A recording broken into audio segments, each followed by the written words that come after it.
Hello friends, how are you all? I'm Vali and today I'm going to discuss very important process questions of Shift 1 2021 Part 2.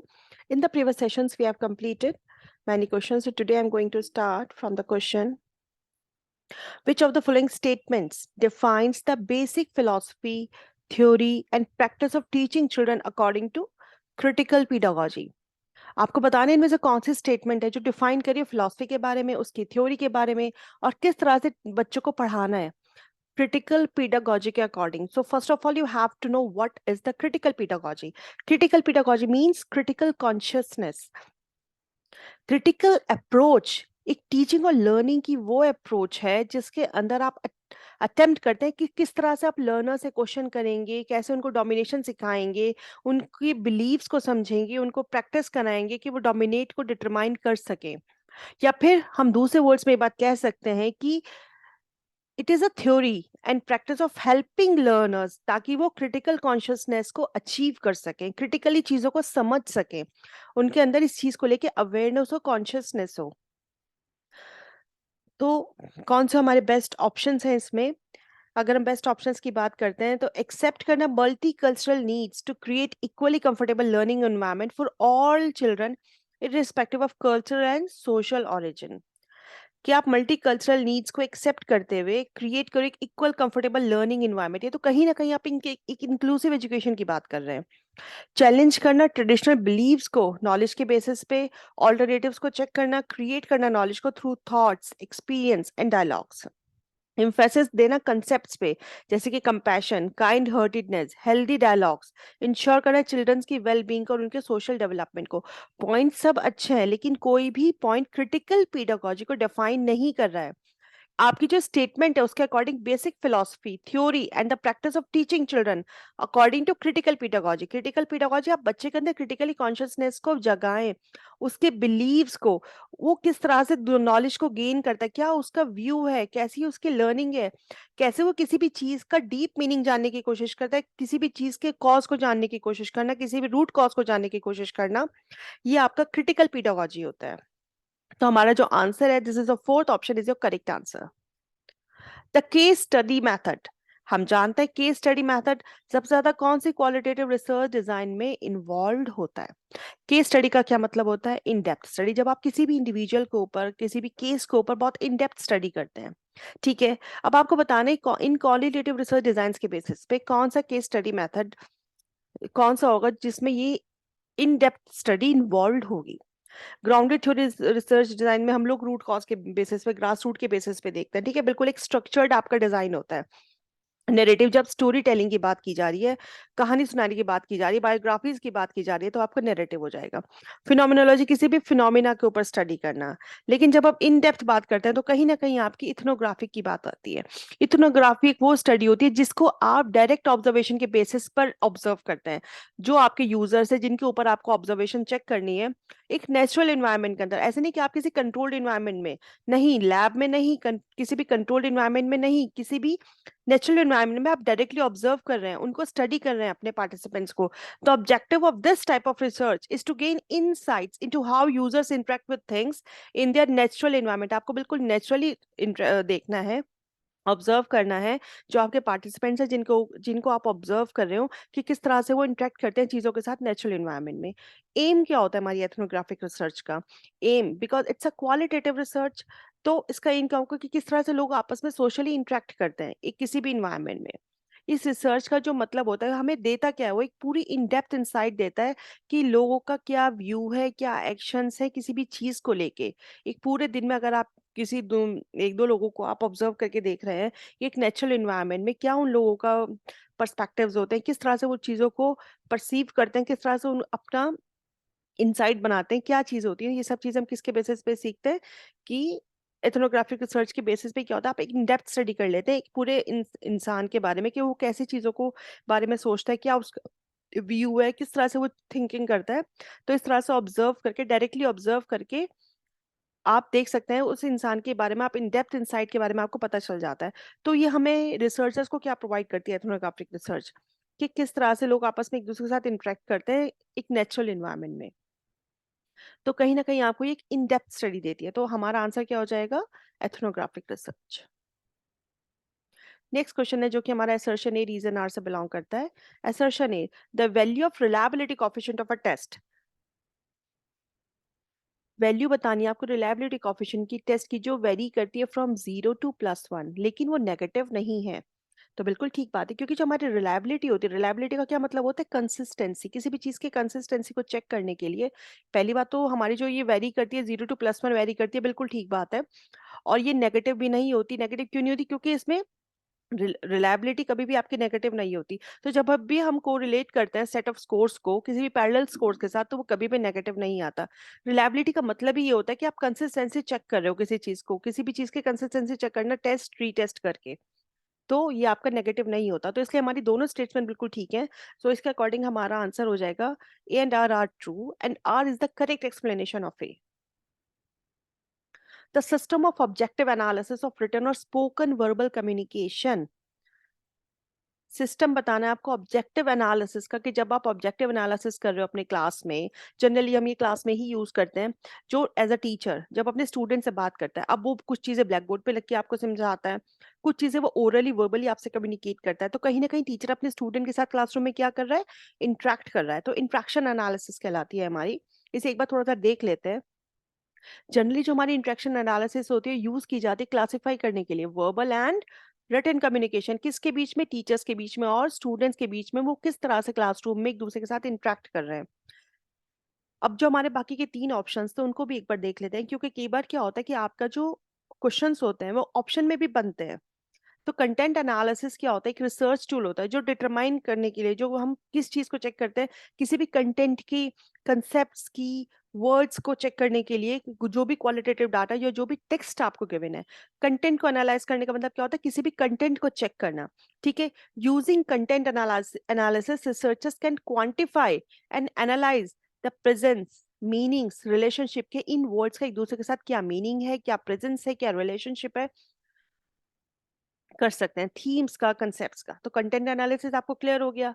Next हमारा था profile analysis. Profile analysis भी आपकी एक statistical technique है जिसको हम multivariate statistical technique कहते हैं, जो कि इक्विवेलेंट होता है मल्टीवेरिएट एनालिसिस ऑफ वेरिएंस के फॉर रिपीटेड मेजर्स के लिए, मैनोवा जिसको हम बोलते हैं. फिर आता है फैक्टर एनालिसिस. ये भी हमारा स्टैटिस्टिकल मेथड होता है जो कि डिस्क्राइब करता है किस लिए इसे यूज किया जाता है, कि वो वेरिएबिलिटी, वेरिएबल्स के बीच में जो भी वेरिएबिलिटी होती है उनको चेक करने के लिए, उसे हम क्या बोलते हैं? फैक्टर्स. फैक्टर एनालिसिस भी आपका स्टैटिस्टिकल मेथड है. प्रोफाइल एनालिसिस आपकी स्टैटिस्टिकल टेक्निक हो जाती है. कंटेंट एनालिसिस के आप कैसे इन कंटेंट्स का, अपनी कंसेप्ट्स का, जो आपने लिखा एक टेक्स्ट है उसको आप कैसे एनालिसिस करते हो, तो ये भी एक रिसर्च टूल है. तो जो हमारा आंसर हो जाएगा वो हो जाएगा हमारा interaction analysis. Next question, which is very important question, that the which of the following are the characteristics of criteria on reference interpretation of test scores. देखो क्राइटेरिया रेफरेंस का मतलब क्या होता है? जब आपने एक क्राइटेरिया बना दिया उसके बेसिस पे आप टेस्ट को इंटरप्रिटेट करके देख रहे हैं.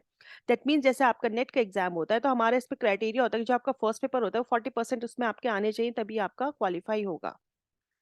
लेकिन ये नहीं है कि जिनके 40% आ गए उनका क्वालिफाई हो जाएगा. 40% इज मिनिमम एलिजिबिलिटी क्राइटेरिया, कि आपको 40% से ऊपर आपको लेके आना है. फिर आप लोगों का मेरिट बनती है, मेरिट के बेसिस पे आप लोगों का नेट क्वालिफाई होता है. तो ये क्राइटेरिया बना दिया गया है. तो achievement of specific skills, oh achievement of specific skills और concepts by each individual learner is assessed. ठीक है. जब हम तैयारी करते हैं बच्चे किसी भी टेस्ट की, दैट मीन्स नेट का ही अगर हम एग्जाम्पल ले लेते हैं, तो जब आप तैयारी करते हैं तो आपके पास क्या होती है? एक स्पेसिफिक स्किल्स होती है कि किस तरह से क्वेश्चंस को अटेम्प्ट करना है with in a time period, question paper को कंप्लीट करना है. तो हर बच्चे की अपनी अपनी स्किल होती है, आप उसको असेस करते हैं. जो हमारे इंस्ट्रक्शनल ऑब्जेक्टिव्स होते हैं किसके ऊपर बेस्ड होता है? आइडेंटिफाइड स्किल्स के ऊपर. ब्रॉडर लर्निंग नहीं देखी जाती, हमारी स्किल्स चेक की जाती है कि आप कैसे क्वेश्चन सॉल्व कर रहे हैं, टीचिंग एप्टीट्यूड से रिलेटेड, रिसर्च एप्टीट्यूड से रिलेटेड. ठीक है. तो ये दोनों ऑप्शंस आपके बिल्कुल ठीक है. नेक्स्ट आते हैं हमारे test items discriminate between examinees in terms of their relative positions in the group tested. Test items को डिस्क्रिमिनेट कर दिया जाएगा जो बच्चे हैं उनके बेसिस पे. ऐसा नहीं होता यहाँ पे. सिर्फ हमें क्राइटेरिया रेफरेंस में क्या होता है? आपका, आपकी स्पेसिफिक स्किल्स चेक की जाती है और आपके क्राइटेरिया के बेसिस पे आपको टेस्ट किया जाता है.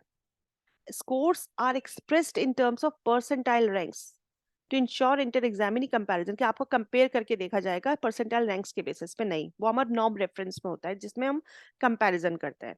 N examinee can compare his own performance in terms of development of skills over testing occasions. बिल्कुल ठीक बात है। टेस्टिंग के बेसिस पे आपकी स्किल्स डेवलप भी होती है, आप अच्छा परफॉर्म कर रहे हो, कैसे परफॉर्म कर रहे हो, ये सब चीज़ आपकी पता चलती है। तो A, B and D is your correct answer. What does PDCA stand in the theory of total quality management? जो हमारी total quality management की जो theory है, उसके अंदर जो हमारा PDCA वो किस चीज पे लाई करता है, किस चीज पे स्टैंड करता है? तो first of all you have to know what is the PDCA cycle. Plan, do, check and act, it's a PDCA cycle. That आप कैसे, ये 4 स्टेप मॉडल है कि आप कैसे चेक करते हैं, कैसे आप चेंज करते हैं थ्रू दिस साइकिल। अब हमारी साइकिल का रीजन क्या होता है? आप कोई भी चीज प्लान करें, गेस कीजिए आपने कोई भी प्रोजेक्ट प्लान किया, ठीक है? प्रोजेक्ट प्लान में आप क्या करते हैं? First of all you have to plan, आपको करना क्या है। आप किसी चीज को चेंज करना चाह रहे हो, आप अपनी इंस्टीट्यूशन में किसी टाइम टेबल को चेंज करना चाह रहे हो जो आपके स्कूल के अकॉर्डिंग ठीक नहीं है, ठीक है? तो आप पहले प्लान करेंगे कि आपको क्या चेंज करना है, ठीक है? फिर आप उसको करके देखेंगे, स्मॉल स्केल स्टडी, इसे हम पायलट स्टडी भी कह सकते हैं, स्मॉल स्केल स्टडी भी कह सकते हैं।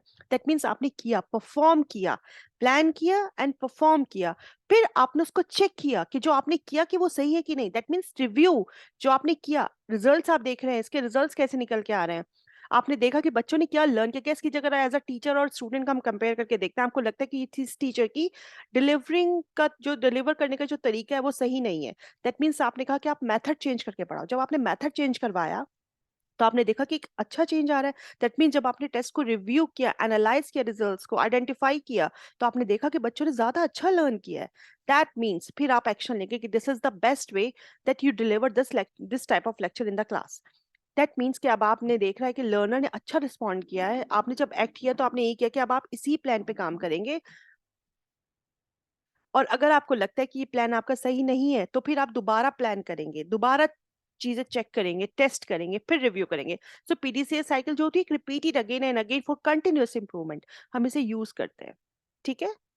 सो अब आपको अच्छे से समझ में आ गया होगा इसके पीछे रीजन क्या है and what is the full form of PDCA.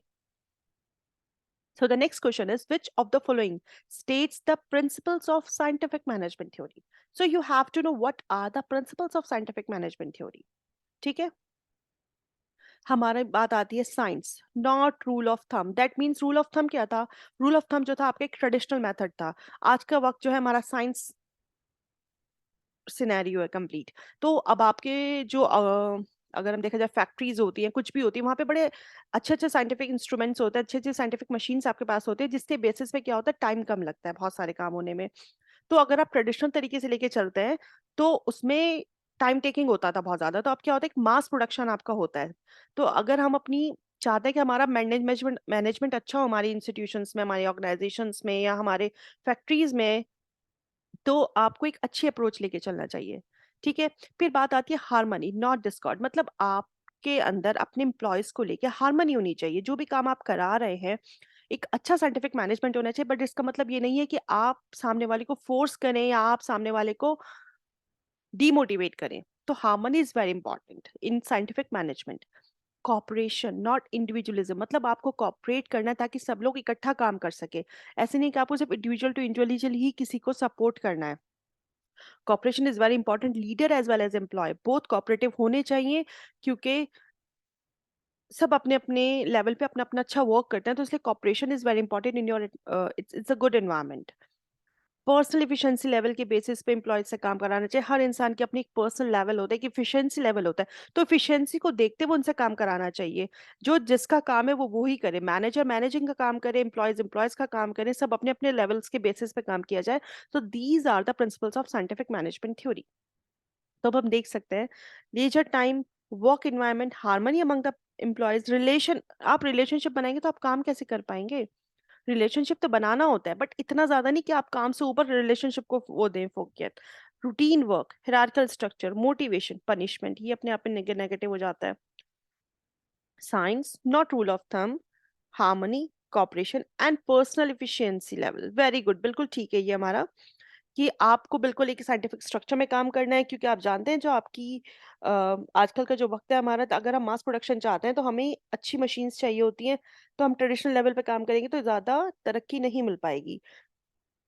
Corporation होना चाहिए, पर्सनल एफिशिएंसी लेवल को देखते हुए उन लोगों से काम कराना चाहिए। ये आपका सबसे परफेक्ट आंसर है। तो third one is your correct answer.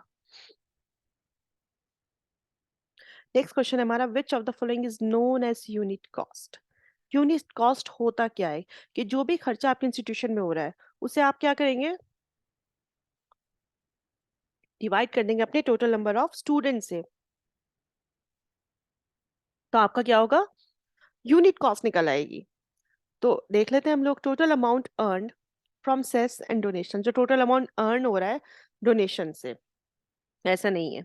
Total expenditure by the institution और डिवाइडेड, मतलब जितना खर्चा आपके इंस्टीट्यूशन में हो रहा है उसे आपने अपने टोटल नंबर ऑफ स्टूडेंट्स से अगर डिवाइड कर दिया तो आपकी यूनिट कॉस्ट निकल आएगी। बिल्कुल ठीक बात है। Total expenditure incurred by an institution and spent by it, no. तो हमारा सेकंड ऑप्शन जो है वो हमारा बिल्कुल ठीक है। टोटल इनकम को अगर आपने एक्सपेंडिचर से माइनस कर दिया तो उससे कुछ नहीं होगा। आपको यूनिट कॉस्ट निकालने के लिए टोटल नंबर ऑफ स्टूडेंट से माइनस करना पड़ेगा, then you got the unit cost. So thank you friends for your attention, stay blessed and enjoy learning, and I wish कि आज का लेसन आप लोग के लिए काफी हेल्पफुल एंड बेनिफिशियल हो। सो आप मेरे को कमेंट सेक्शन में बता सकते हैं कि अगर आपको कोई प्रॉब्लम है तो, और आपको लेसन कैसा लगा। सो thank you friends for your attention, stay blessed and enjoy learning.